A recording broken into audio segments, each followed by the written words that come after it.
শীত মানেই হচ্ছে পিঠাপুলির উৎসব। অন্যান্য পিঠার পাশাপাশি খেজুরের গুড় দিয়ে বানানো এই পোয়া পিঠাটা অনেক বেশি জনপ্রিয়। অনেকেরই পোয়া পিঠা ফুলে না, তারা চাইলে আজকের রেসিপিটা দেখে নিতে পারেন।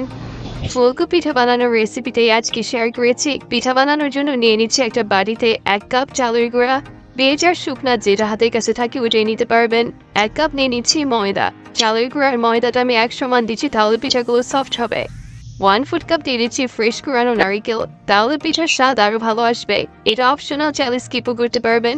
তারপর এখানে 1 কাপ গুড় দিয়ে দিচ্ছি। এটা খেজুরের গুড়, আমি আগে থেকে জাল করে গুলিয়ে নিয়েছি। আর এখানে 1 ফুট চামচ দিয়ে দিচ্ছি লবণ। এখন সব কিছু একসাথে মিশিয়ে নিচ্ছি। মেশানোর কাজটা আপনি চাইলে হ্যান্ড উইক্স দিয়ে করতে পারেন, তবে হাতে করলে পিঠার রেজাল্টটা বেশি ভালো আসে। প্রথমে গুড়টা ভালো করে মিশিয়ে নিয়েছি। তারপর এখানে অল্প অল্প করে পানি দিয়ে একটা ঘন গোলা তৈরি করে নিব। আর এই পানিটা অবশ্যই কুসুম গরম হতে হবে। অল্প অল্প করে পানি দিয়ে আমি এভাবে করে গোলাটা মাখিয়ে নিচ্ছি। পিঠার এই গোলাটা যতটা সময় নিয়ে মাখাবেন তত আপনার পিঠার রেজাল্ট ভালো হবে। এভাবে করে বেশ কিছুক্ষণ মিশিয়ে নেওয়ার পর এই গোলাটা এখন ঠিক আছে। এর থেকে বেশি ঘন করতে হবে না।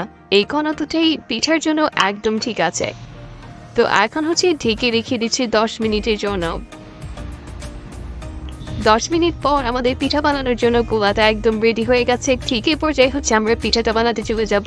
পিঠা বানানোর জন্য আগেই কড়াইয়ে তেল গরম করে নিয়েছি, আর হচ্ছে সবগুলো পিঠা একই সাইজের করে বানানোর জন্য আর অনেক বেশি ফুলকো করার জন্য স্টিলের ছোট একটা ঢাকনা নিয়েছি, আর এটা ভালো করে তেলের মাঝে দিয়ে গরম করে নিয়েছি। আর এটার উপরেই পিঠার গোলাটা দিয়ে দিচ্ছি, তাহলে সবগুলো পিঠা ফুলকো হবে আর একই সাইজ হবে।